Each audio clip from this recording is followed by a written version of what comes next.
आज म्हटलं मसाल्याची भेंडी करू. तर मग आधी पोळ्या करायला घेतल्या आणि पोळ्या केल्या. पोळीमध्ये मी खाली पाणी टाकलं म्हणजे पीठ चिटकत नाही. तर मला व्हिडिओ करता जमत नव्हतं कारण मीच करत होते आणि इकडं इकडं मी भेंड्या पुसून घेतल्या पीठ मळलं गेल्यावर आणि आता ते कापून घेणार आहेत भेंड्या. त्यानंतर भेंड्या कापल्या.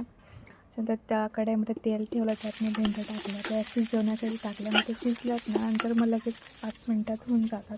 इकडे पिठाचे गोळे केले. 7 चपात्या मला करायच्या होत्या.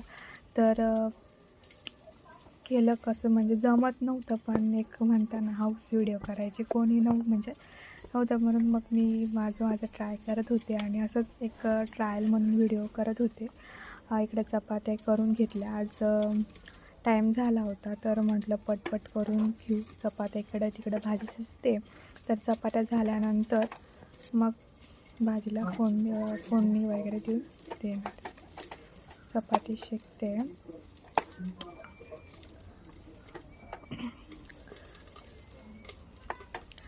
हो, चपात्या माझ्या 7 आहेत, पण आता मी एकच दाखवली कारण चपात्या झाल्या. आता भेंड्या पण शिजल्या असतील. मग त्यानंतर फोडणी द्यायला तेच आपलं रोजचं राई वगैरे जिरे टाकले, लसूण कढीपत्ता टाकून दिला.